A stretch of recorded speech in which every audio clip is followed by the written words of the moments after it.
If you compare beer with bratwurst, and cheese with wine, or even whiskey with donuts, then we think you can pair all of these delicious drinks with murder, conspiracies, missing persons, and more.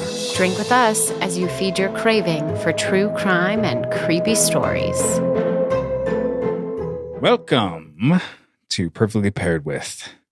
This is a podcast, if you have not listened, that my wife, Catherine, also known as Katie, but she likes to be called Katie, so I guess I'll call her that.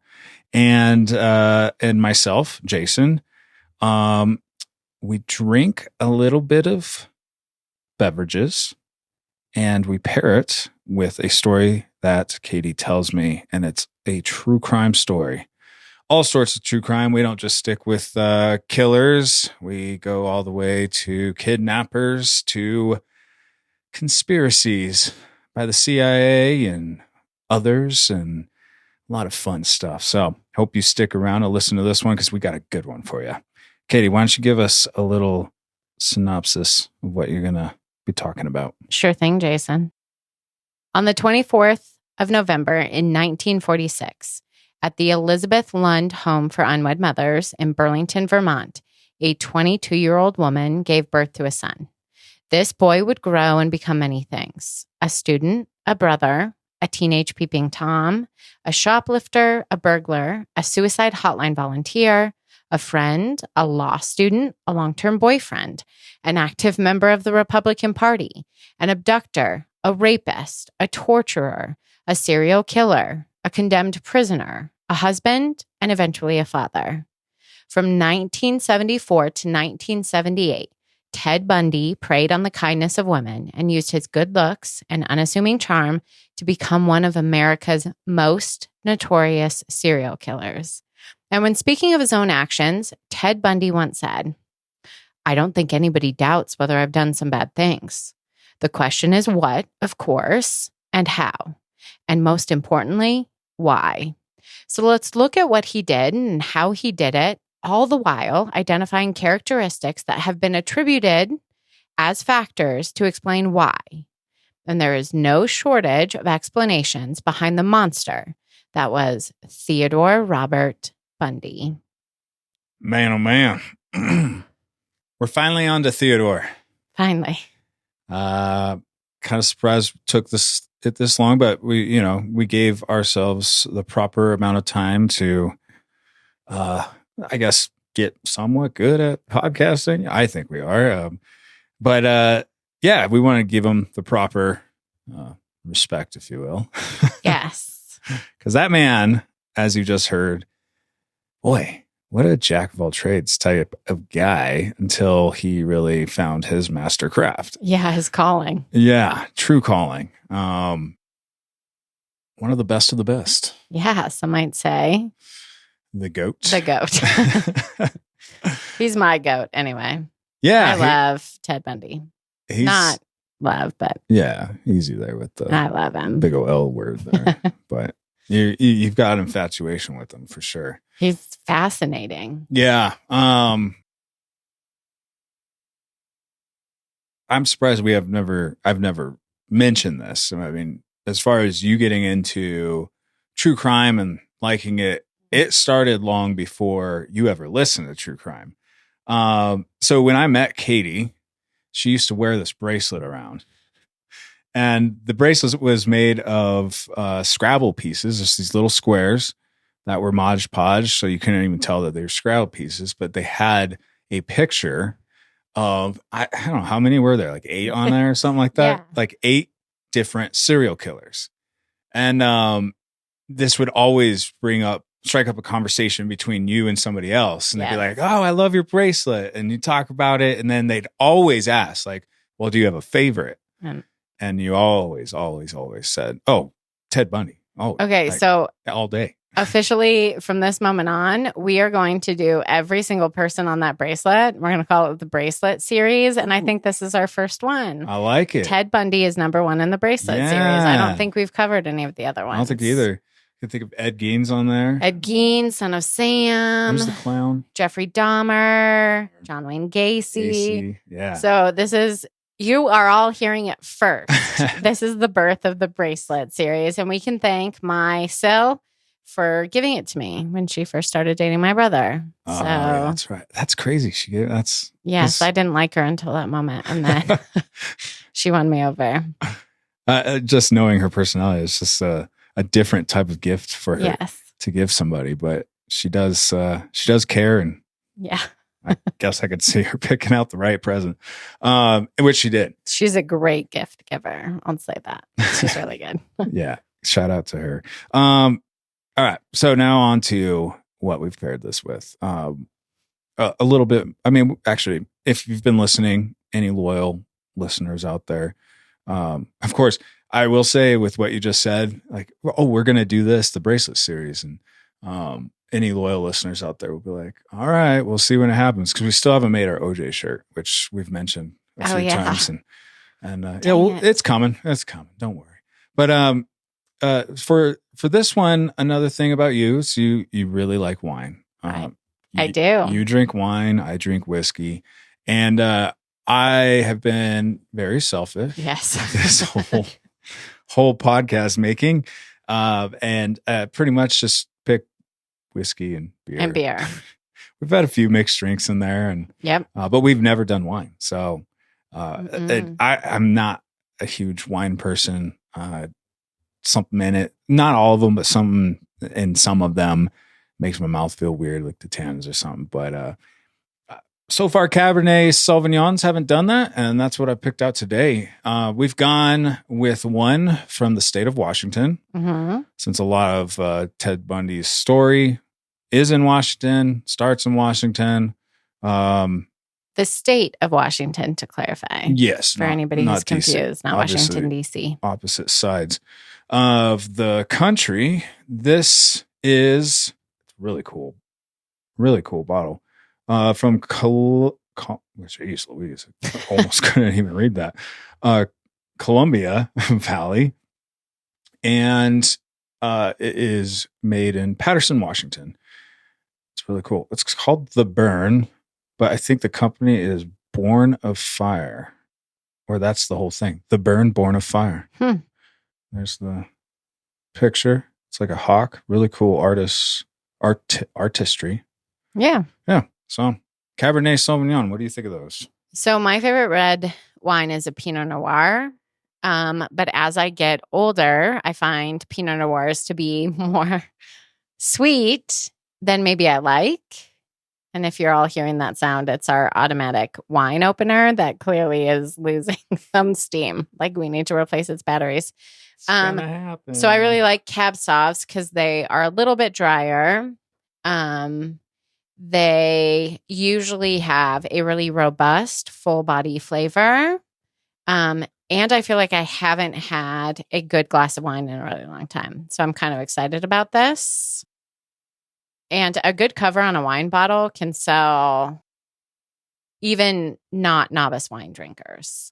Oh, that's like I often pick bottles based on region, obviously. Yeah. Oregon's a really good area to buy Pinot Noirs from.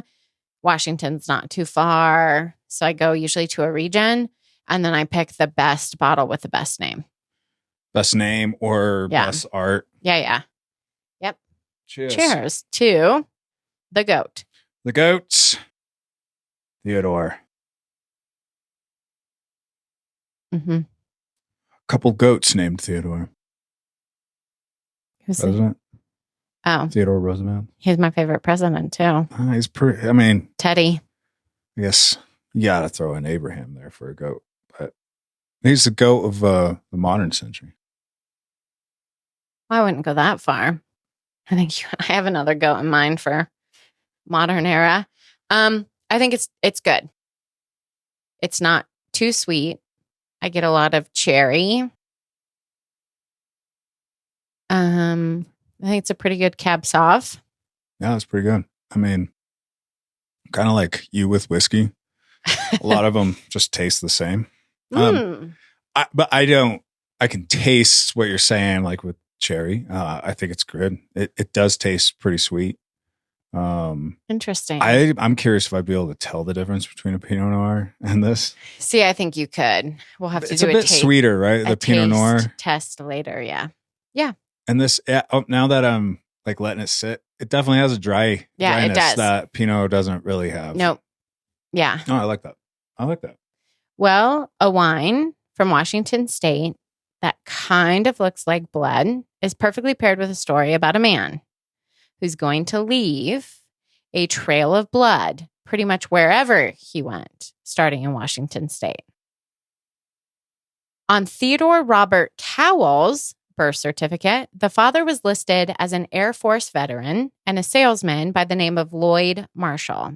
There was also a stamp on the document which read, illegitimate. Despite naming Marshall as Ted's father, questions about Ted's paternity remain to this day. There is even a theory that Ted was a product of incest between his mother and his maternal grandfather. I'm just so curious. I've never heard of illegitimate on birth certificates. Is that like a normal practice, or is it probably back then? not Do you have any anymore? idea? I'm assuming it was back then. If the mother was unwed, that child was illegitimate. Well, it definitely wasn't on my birth certificate. Well, you weren't born in the 70s. Yeah, but that would be cool to have a illegitimate on there. It's just a bastard stamp. stamp. Nobody loved him. And to this moment, as of this recording, Ted's biological father is actually unknown. Dang. Yep. After Eleanor Louise Cowell gave birth to Ted, she and the infant returned to her parents' home, which was located in the Roxborough neighborhood in Philadelphia. To avoid the stigma of being an unwed mother, Louise, which was the name she went by, and her parents decided that it would be better if Ted was raised believing that Louise was his sister and that his grandmother and grandfather were actually his parents. What the hell? All right. Yeah, that's normal. Let's just go with that. Yeah. All right. Ted's grandmother, whom he believed to be his mom, Eleanor Miriam Cowell, suffered from depression and would experience panic attacks on a daily basis. As a very young child, Ted witnessed the woman whom he believed to be his mom receiving painful electroshock therapy. Oh. Mm-hmm.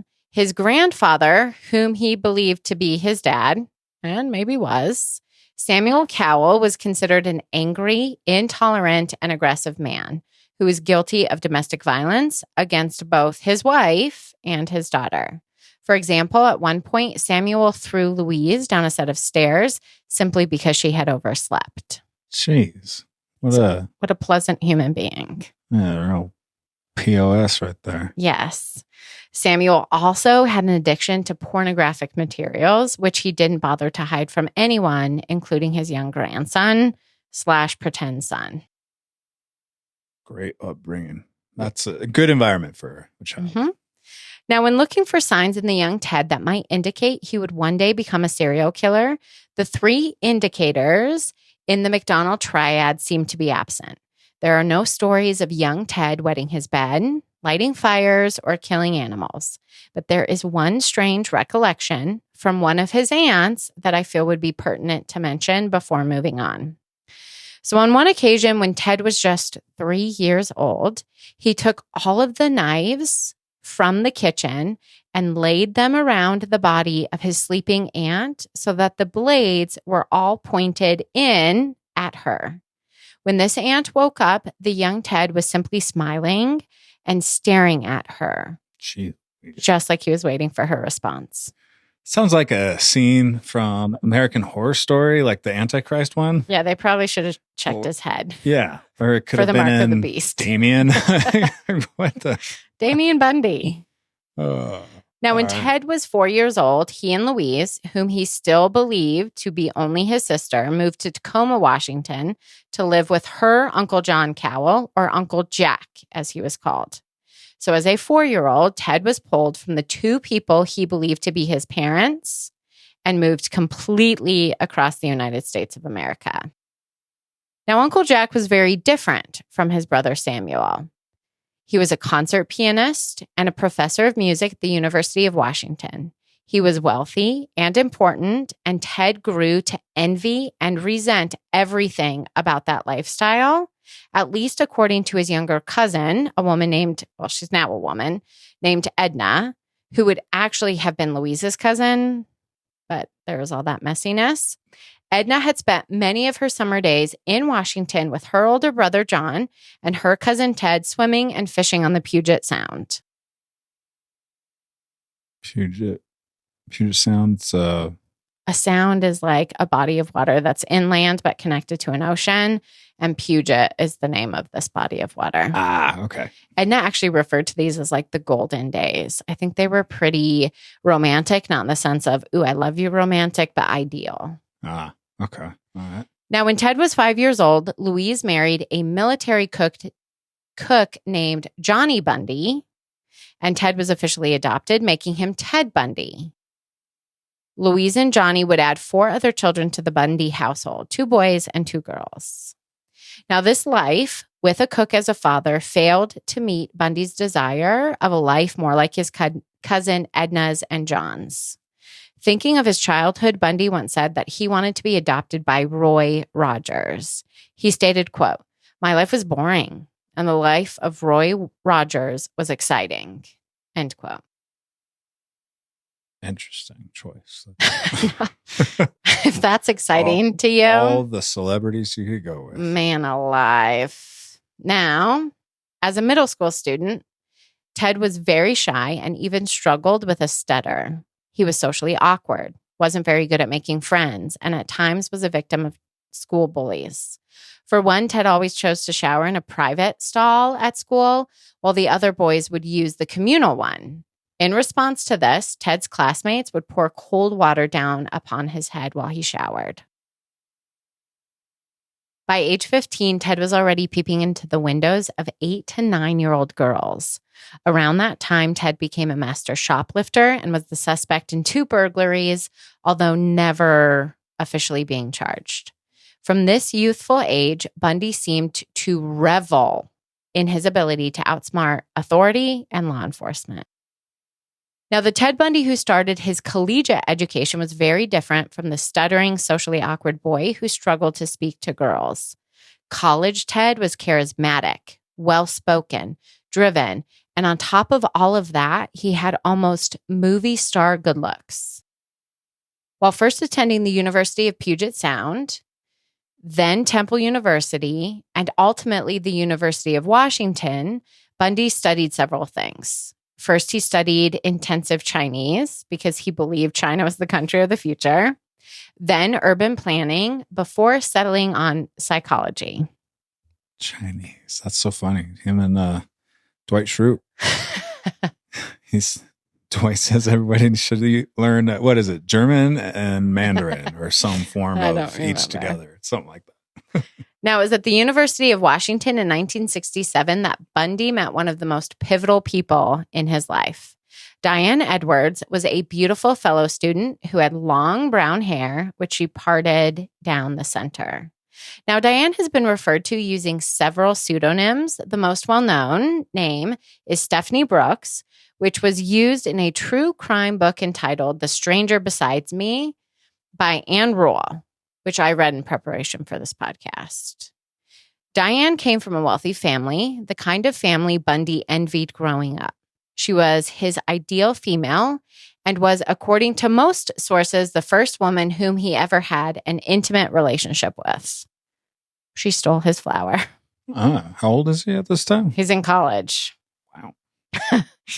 Being that close to him, Diane was also able to detect some underlying issues. For one, she began to notice that Ted had a tendency to use people. She also thought that he lacked direction and would never become the man she was looking for in a spouse.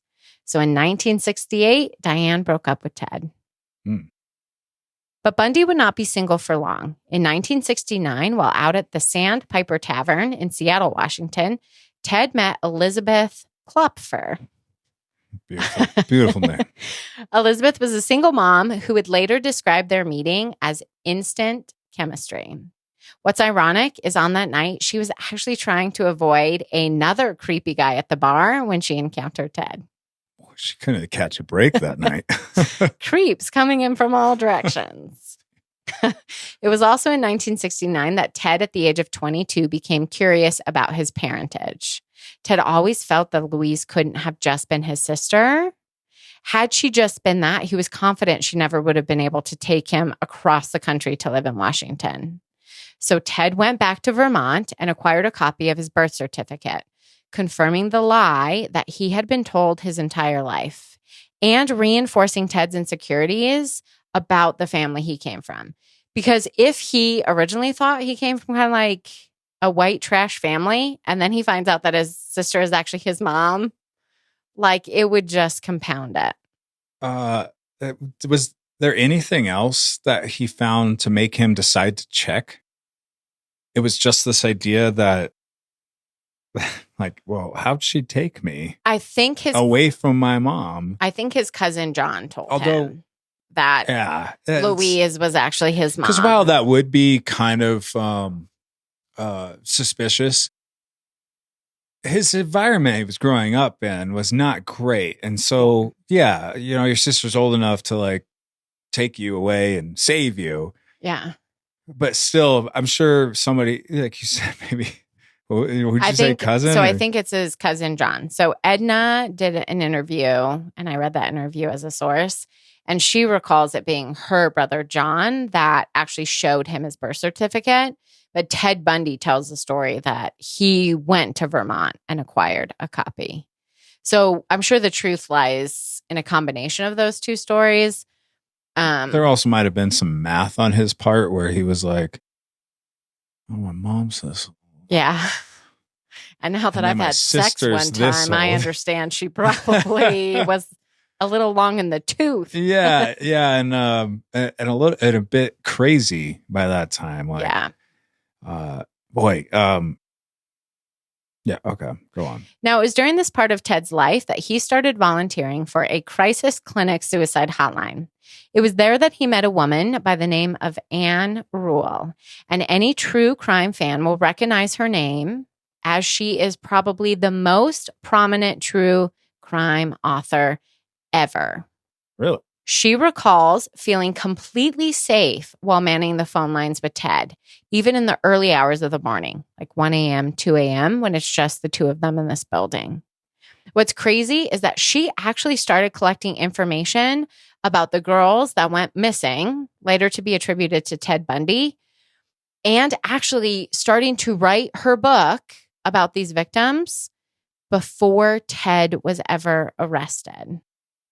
What? Yes. So she literally is working with this man on a suicide hotline. She had been writing for like a mystery magazine. She then started to write true crime articles for newspapers. And she started investigating these missing women before she knew that Ted had been arrested and before she knew that Ted was responsible. Holy cow. That's, like the true definition of a small world. Oh my gosh. Wow. In this book, she talks about how strange it is that if this was a fiction novel, nobody would believe it. No, but it's so far-fetched. She's taking him out to lunch after he'd been arrested for the first time in Utah. And they're like getting sloshed on white wine. Wow. Well, you should take a drink of your red wine there because you're going and you got a good pace going, but now you won't be able to take any drinks with me. I'm almost done. Now, in her book about Ted, she even admits that she knows Ted took numerous lives, but at the crisis hotline, she also knows that he is responsible for saving them. Now, despite being in a relationship with Elizabeth and even filling a father-like role for Elizabeth's daughter, Molly, Ted was not completely over Diane. After the breakup, he worked extra hard to become the man that she wanted him to be so that he could win her back. So Ted became very active in the Republican Party, working for multiple Republican candidates. For example, he worked at the Seattle office for Nelson Rockefeller when he was running for president. And when Arthur Fletcher was running for lieutenant governor, he worked as his driver/bodyguard. Huh. Was he, does he ever say anything about his political views? Did he just happen to have opportunities with the Republicans, or was No, he? I'm trying to recall. The book is incredibly long, but I think he absolutely aligns with the less favorable aspects of the Republican Party. It's interesting. Like, I mean, just any serial killer. Interesting that they think about that stuff too. Like, I guess we're all human after all, right? Like, Everybody should be involved civically in the country in which they live. oh boy, Teddy, he had some. He was still an American, right? Yes. He even applied and got accepted into law school. And by 1973, the couple were back together discussing marriage. Diane believed the two were actually engaged at the time. So she couldn't understand it when Bundy's feelings seemed to completely change and he began acting disinterested and uncaring for her. Edwards even wrote Ted a letter asking what was going on, and he simply never responded. So she then reached out by calling Ted. While on the call, she asked him point blank, "What is going on?" And Ted simply replied, quote, "I have no idea what you're talking about." And then he hung up, never to speak to her again.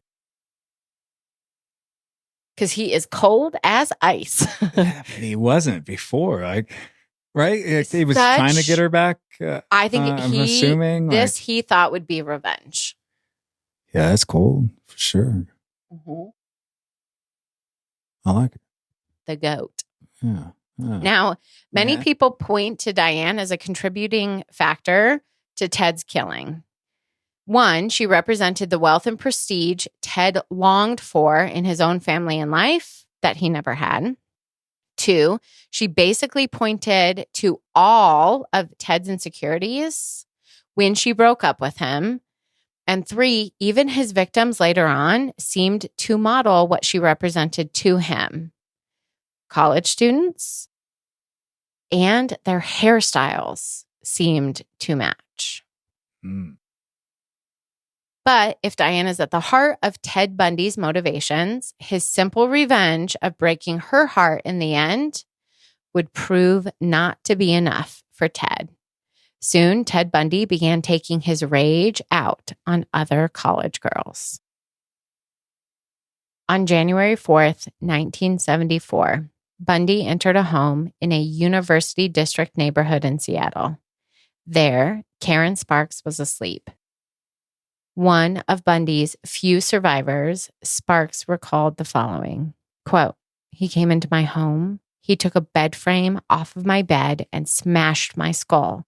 And he probably used the same bed frame and smashed it into my vagina and into my bladder. My bladder was totally split," end quote. Once Bundy left, Sparks lay in her bed, unable to move for 20 hours until her roommate found her. Jeez. Yeah, it's fun to call him, the goat and all that. You say you love him. It becomes kind of macabre when you actually start talking about the things. You regret it immediately. Immediately. The first time we hear about something he did, he didn't even kill her. Yeah. Yeah.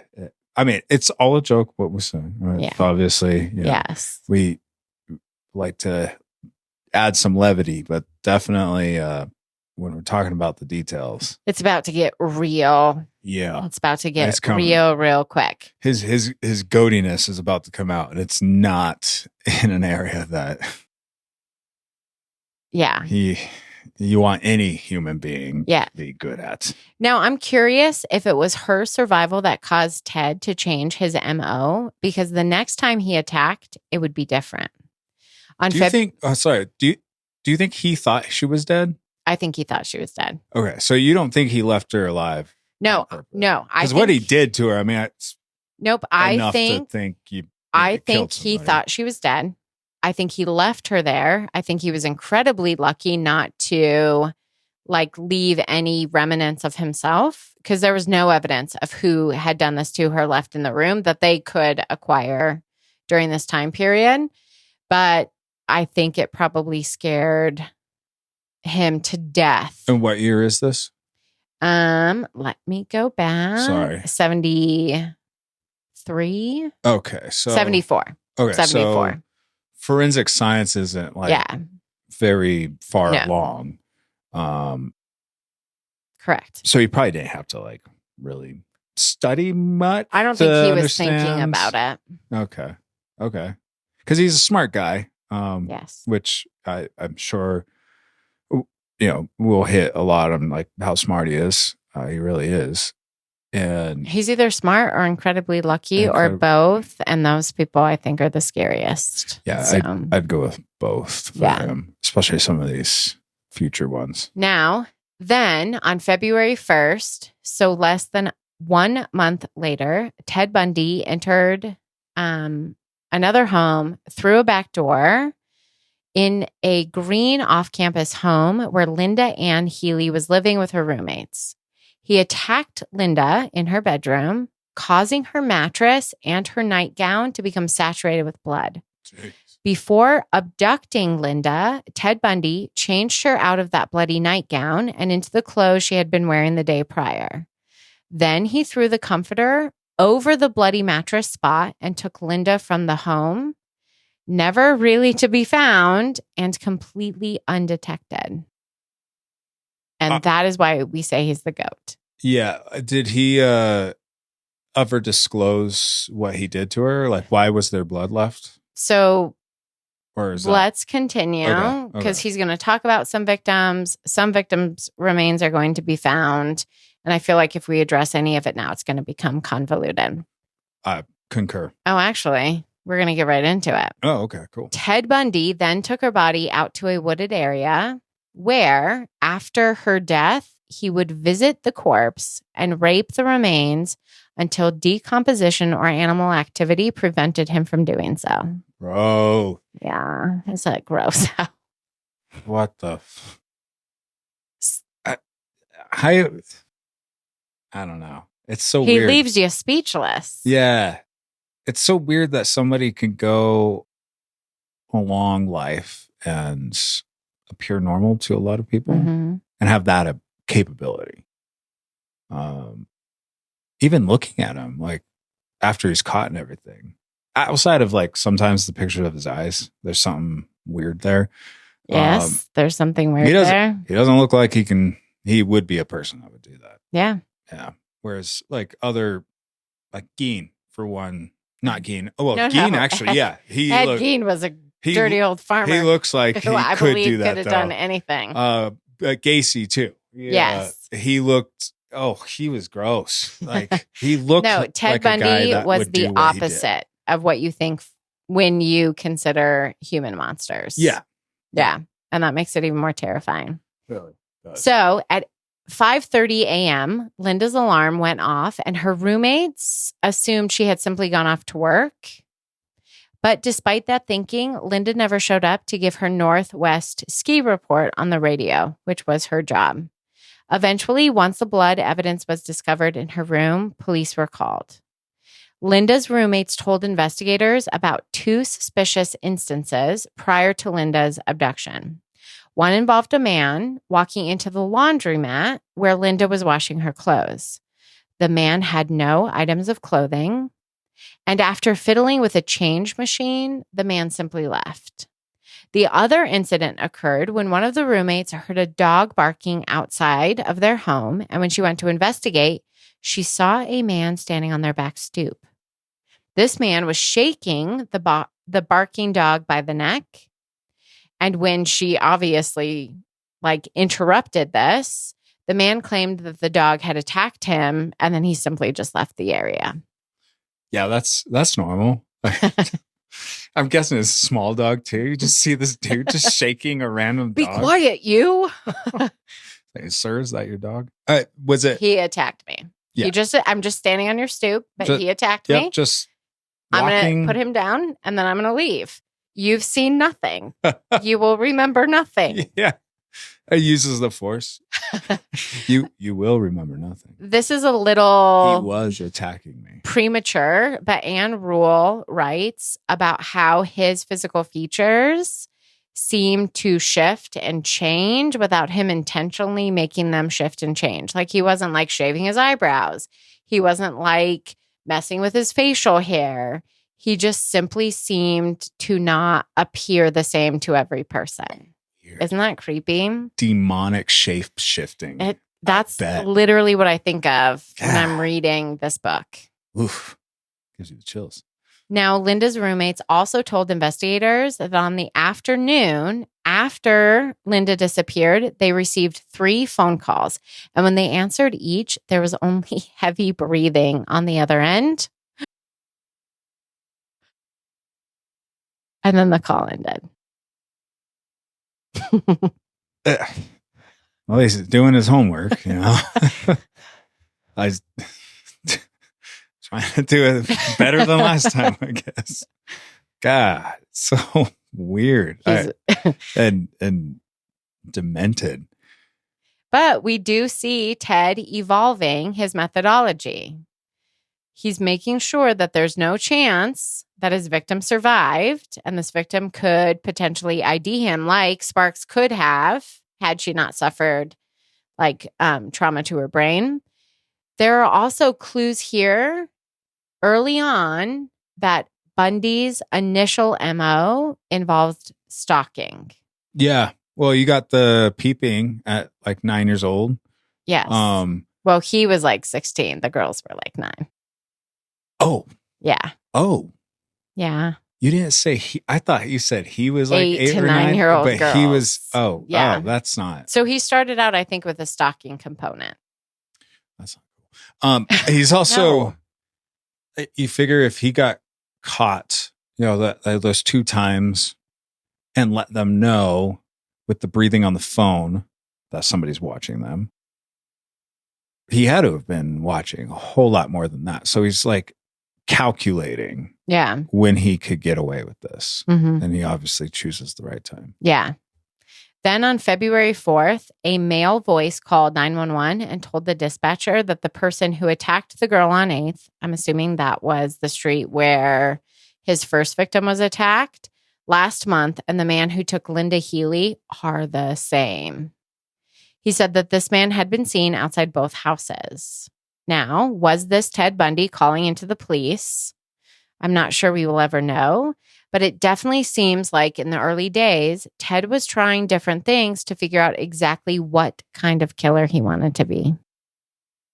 Oh, and I bet I would lean towards it is, because I'm just I guarantee you it is. Who the hell would connect that? Right. Like,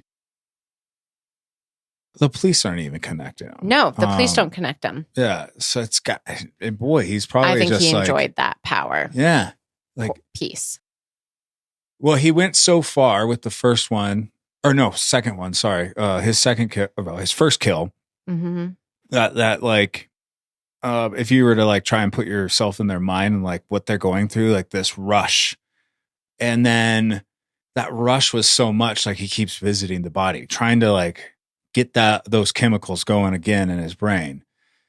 And then he can't do it anymore. So he's like, all right, I need another rush. Again. Let me tease the police about this. Yeah. And maybe setting up like, I am such a badass. I'm going to do this again. Yeah. And I'm going to show them they can't catch me. Who knows? I don't know. It's a weird move to make. Yes. With calling the police after your first kill. Yeah. Now, Linda's jawbone was ultimately discovered on Taylor Mountain. That's located on state forest land in King County, Washington. But that would be the only piece of Linda ever discovered. Jeez. Bundy acted again on March 12th when he abducted 19-year-old Donna Mason. Donna Mason was a student at Evergreen State College in Olympia, Washington, and she was actually headed out to a concert that evening in 1974. But she would never arrive. Bundy confessed to her murder in 1989 prior to his execution. Next, Bundy would abduct 18-year-old Susan Rancourt, who was walking across her college campus on the evening of April 17th, 1974. After Susan was reported missing, 2 female students recalled seeing a man on campus that evening with his arm in a sling, asking female students for help carrying books to his car. This man's car was described as being a tan or brown Volkswagen Bug. long pause because that will forever be known and connected to Ted Bundy. When I watch things on him, and like the brown. I catch an occasional TV program. I don't know if I actually think of a bug. I think of like a Pinto or something. It's like kind of the same thing, different. A less cool car. Wrong you, decades, Ted I think. Bundy. I don't know if the Pinto was around in 74, but I always think of a small brown car. Yeah. Which is an unassuming car, but yeah, serial killer might drive that. Here again, though, we see the evolution of Bundy's MO. Bundy shifts away from stalking to using a ploy designed to take advantage of victims of opportunity. Susan's skull was also found. It was discovered March 3rd, 1975, in a wooded area in Issaquah, Washington, which is near Taylor Mountain. So he killed her in 74 and they found her in 75. How many is this in 74 now? 4? 3? I expected you to keep count on your whiteboard. Oh, my bad. We're sitting at 3 murders, 4 total victims. Yes. On May 6th. Boy, he's going crazy away. He wastes no time. On May 6th, Bundy would abduct Roberta Kathleen Parks, a 22-year-old religion major at Oregon State University. Kathleen, as she went by her middle name, was on her way to meet friends for coffee and was simply never seen again. She would become another Bundy victim. Her skull and mandible were recovered on Taylor Mountain. Jeez. So obviously Taylor Mountain is like he's found his train station, his if you will. Spot. Yeah. For those that don't know, train stations from Yellowstone, and that's where they take their kill victims. Yes. Or they kill them there and then throw them off. And nobody finds them. This is 75 now, right? 1975. You said May. No, so victims' remains were found in 75. He's still killing in 74. Because our next victim occurred on June 1st, 1974. This is when Ted Bundy would claim his fish. Everybody we've talked to about before this? Yes. So the first half of 74, he's at 4 victims. This will be his 5th. 5. Yes. 5 and half a year. Yes. On June 1st, 1974, Ted Bundy would claim his 5th official victim. Most likely, he picked up a hitchhiking Brenda Ball sometime after 2 a.m., which was the closing time at the Flaming Tavern where she had enjoyed her evening. Brenda's skull was also discovered on Taylor Mountain. Bundy's next victim would go missing on June 11th, 1974. Georgianne Hawkins left her boyfriend's house around 1 a.m. to walk just 6 houses down to the Kappa Alpha Theta sorority house where she lived. And to tell her story, I'm going to use information from the confession given by Ted Bundy himself. According to Ted Bundy, on that early morning, Ted used crutches to appear injured, vulnerable, and harmless. As Georgianne walked towards him, Ted dropped the books he was holding and asked the young sorority girl for her help. After retrieving Bundy's books from the ground, Georgianne carried them to Ted's Volkswagen Bug, and as she bent down to put the books into the car that Bundy would use in almost all of his attacks, Bundy used a crowbar to hit her in the head, knocking her unconscious. Then Bundy put the inanimate body into the spot in the Volkswagen Bug where he had removed a seat so that no one could look in and see her body.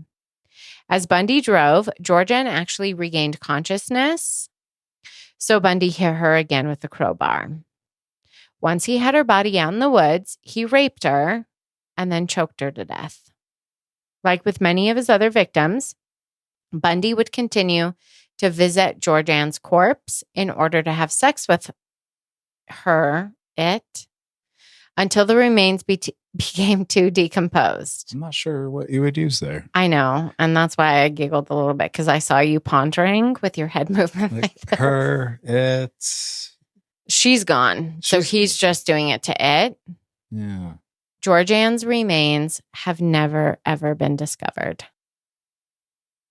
Oh, man. All right. So we've got some details on that. But, outside of the first one, like, we don't know if he, likes using knives or anything like that. What is he choking all? I think they are. Because he started very violent. Yeah, so and she didn't die. And then the second one, obviously, he was violent because there was blood left everywhere. So a metal object is common in terms of hitting them in their heads. Yeah. Because that's going to come up later. I think it probably is strangulation. He recalls how he really enjoys looking in their eyes as the life drains out. So I think strangulation was probably a pretty prominent form of killing for him. Yeah. How old is he at this time? Mid to late 20s, not even late 20s, mid 20s. Yeah. Let's go on. All right. Ted Bundy acted again on July 14th, 1974. That day was a rare day in the state of Washington. The sky was a cloudless blue, and the temperature actually reached into the 80s. Wearing blue jeans and a white T-shirt, Bundy took to Lake Sammamish State Park. Hunting amongst the 40,000 people who were enjoying the sun and the park that day, Ted, wearing a beige sling on his arm, asked numerous young women to help him with his sailboat. Ted's first intended victim that day actually followed him to the parking lot in order to help him out. But when she got to Ted's VW Bug and noticed that there was actually no sailboat in the parking lot, she obviously questioned the handsome young man. Ted explained that they actually would need to drive up the road to his parents' house to get the sailboat. But this girl, who probably had a pretty strong feeling in her gut at that time, actually wound up telling Ted that she was already late and that she wouldn't be able to help him after all. Smart. Now, this same intended victim would see Ted walking toward the parking lot later that afternoon around 12:30 p.m., and he would be walking with another pretty young lady. Ted had approached 23-year-old Janice Ott as she sat alone on her towel getting some sunshine as she wore her black bikini. Unlike most of Ted's victims, Janice had long blonde hair. As Ted explained his predicament to Janice, other lake goers that day actually were eavesdropping, and they overheard him introduce himself. And he said, "Hi, I'm Ted." So after pulling on her white T-shirt and her jean shorts, Janice followed Ted to the parking lot, and that would be the last time she would ever be seen alive. By 4 that afternoon, Ted was back at Lake Sammamish, this time wearing what one witness described as a white tennis outfit. So he needed to change. He needed to change and look like a preppy tennis player. Or Joey Tribbiani at Chandler and Monica's wedding. Oh, yeah. I was thinking when he bought a sailboat. He's just pretending to be, preppy. Fancy. Yeah. Now, shortly before 4 p.m., Ted came up to a 16-year-old girl walking back to her group of friends after visiting the restroom. Still wearing the sling on his arm, he asked this young lady to help him launch his sailboat. When she said no, Ted actually became quite insistent. He even started to tug on her arm, but she stood completely firm and she refused and then went on her way. Then around 4:15, Ted approached another woman and asked for her help. This woman too said she couldn't, that her friends were waiting and that she was in a hurry. After staring at her for what felt like a really long moment, Ted replied, "That's okay." And he went on his own way. But then around 4:30 p.m., Ted came upon Denise Nesland. She too was on the way back from her a restroom visit back to her friend group, but her friends would wind up waiting for her return because she was the type of person who absolutely would help somebody in need. And Denise would last be seen following Bundy to the parking lot. When questioned about these two murders while incarcerated in Florida, Bundy stated that Janice was actually alive when he abducted Denise and that he forced one of the girls to watch as he murdered the other. But Bundy recanted that part of his confession the day before his execution. Oh, so it's probably true. And skeletal remains belonging to both Janice and Denise would be discovered by grouse hunters in September of that year, 2 miles east of Lake Sammamish, which makes me think that maybe it was true because the remains were found together. Super close to Lake Sammamish. Yeah, wouldn't that make it could be true? That's what I said. You said it sounds less true. No, I didn't. Sure. Do you want to go back? Yeah, let's go back. And this is why, if we had to choose a category for our podcast, we couldn't choose true crime. It's a podcast about a husband and a wife who the wife is really into something and the husband just like tolerates it, but is only semi-listening. Because that was a moment where it's a relationship podcast, true crime, yes, and a little bit of comedy. Yes. Do they have that category on Spotify? I don't think so. It's amazing. They need to add it. So, Mr. Spotify, we'll dominate it. we will be the only podcast there. That was a true, like, whatever. I think it's an insurance commercial or something when they do the instant replay. They throw the flag. Yeah. It just happened. I was right. And every married couple out there wishes it would. All right. So I wouldn't say you were right. Let's quickly do this. I wouldn't say you were completely right. It sounded like, to me anyway, and listening to it again, it took me a second and I was like, oh, wait. It didn't take you a second. You said it. Do you want to go back? It didn't take you a second. Well, we don't have that recorded. You said it was true. Yeah. I thought you said it's less true. So. All right. Well, after these two women were reported missing from the state park, several of the women who had been approached by Bundy came forward to provide information about this man, including his name, a description of what he looked like, the ruse he seemed to have been using with his arm in a sling, and the car he had been driving. For the first time since our very first victim was attacked, and all of the subsequent following victims, that's redundant, I apologize. The subsequent victims who had gone missing, investigators had a name and a sketch of a face of the man who was hunting college-age girls in Washington.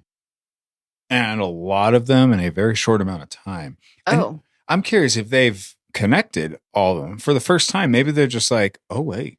No, so I think at this point, they're all being connected. Are they all from the same college campus too? They're from different colleges, but they're all college girls. Yeah. And I will say that investigators at this time, prior to this Ted becoming their suspect, they are grasping at straws because they have nothing. And Rule describes investigators thinking that has something to do with astrology because the timing seems to be like monthly or certain months are being used. And so early on, they were like pursuing a killer who was hunting via like astrological signs. Oh, they're going all out. Yes, and it wasn't true at all. I was going to like, are the birthdays lining up? No, Ted Bundy was just... What I find incredibly interesting is that he seems consistent. Like he hunts, like he's feeding like an animal, like at a fairly regular pace. And then all of a sudden, like Sammamish hits and he's a frenzied eater. Like he reminds me of a shark. Like he can be calculated. He's a hunter. And then there are these moments where he's frenzied. And that was Sammamish. Well, because which is June, right? Yeah, I think it was June. So you're out of college. all colleges are out, and you've got this. It's a lake, right? So it's kind of like a lake party, not party, but this is where all the young I would hip say it doesn't have to be young teens and go, hip. or not teens, but college people go. All Washington residents are flocking to this. Yeah, but it seemed like 40,000 people. Oh, yeah, for we sure. visit Colorado lakes on a fairly There's regular nothing- basis during summer months, and we've seen maybe 100. This is a beach. 40,000. Essentially. This It's is huge. this is a coastal beach. Yeah. Essentially, is like what I think of. That's so. But I guess that many people are going through the whole day. It's not 40,000 at one time, but the sorry, I lost my train of thought. Because our children come in. So colleges have gotten out by now, and I don't know, maybe it's just the amount of people there, and he no longer has colleges, so he doesn't know if he's going to have a kill for the next month. So he's kind of like, yeah, it is a feeding frenzy, but That's what it reminds me it's also of. maybe a bit of, squirrel gaining or storing its nuts for later, in a sense of like, let me get it all out now just in case I don't have anything. I'm also until college. somewhat curious because his first victim wasn't a brunette, she was blonde, and I'm wondering if she didn't satisfy whatever sort of sexual desire / weird a role play that he did in his mind. Yeah. Because she was blonde. So maybe he was just like, nope, good try, but I'm going to go find myself a brunette. And I don't know. Yeah. Or like to himself, he's like, what? That didn't quite do it. Yeah. You'll tell us whether, he has any other blondes or anything in there. I know his MO was the brown. Yeah. The brunettes. Yes. But it also, maybe there just was so many people there. He was like, I have to be able to get another one. Maybe. I don't know. But that's, him getting ahead of his skis. Is that the head of his? So normally serial roller killers skates? kind of go through this process where they kill kind of consistently and then they kind of ramp up, and it's at that moment in time where they get caught because they're just out of control. And we kind of see that here. He's introducing himself as Ted. He's allowing people to see the kind of car he drives. He just happens to be one lucky son of a gun. Now, it was at this time that Bundy's longtime girlfriend, Elizabeth, herself would actually call into investigators with questions about the Ted who is wanted in connection with the disappearances. Because the sketch that was created using the eyewitness accounts looked an awful lot like her long-term boyfriend. And the vehicle description even seemed to match Ted's car. But there always seemed to be a reason for her to conclude that it wasn't her Ted that was responsible for these attacks. So she calls the police. And she literally asked the question, like, did this Ted wear a watch? Because she knew her Ted wore a watch and they didn't have information about that. And she was like, well, what color was the Volkswagen? Because my Ted drives a bronze Volkswagen. And they were like, no, we think it's a tan or a brown, which is bronze. And so she was like, phew, the man that I am currently sharing a bed with who helps me take care of my child is not the serial abductor. It's crazy. She just knew. And there's a sketch, right? Like it the looks sketch, just like Ted if I remember Bundy. right, it His does look hair, just like. it And is she Ted sees Bundy. the sketch and she's like, "Oh fuck, that's Ted." Oh my gosh, that's my Ted. But she's either in denial, or she's either in denial, or she wants to protect him. She doesn't want it to be him. Yeah, she just doesn't want it to be him. Yeah, but she knows it is. So she like calls and is like, well, does this Ted have this, and this? And they're like, I don't know. And she's like, phew, not my Ted. And this poor girl goes back and forth all the way up through, I think, his Florida trials. Oh, wow. Yeah. Now, by mid-September of that year, Ted Bundy had moved away from Washington State to Utah, where he would be attending law school. This move also put Bundy living in an ideal location surrounded by a whole new population of college-age girls, their long brown hair parted down the center, none of whom were aware that they should be cautious of an injured man named Ted, driving a tan Volkswagen Bug, asking them for their help. In Utah, Ted would be free to hunt again, and he would. But those crimes and Ted's eventual capture will be covered in the next episode. But until then, I will leave you with Ted's own haunting declaration. We, serial killers, are your sons. We are your husbands. We are everywhere. And there will be more of your children dead tomorrow. That's scary. Cold as ice. Those poor innocent Mormon girls, they don't know what's coming. Ted's coming.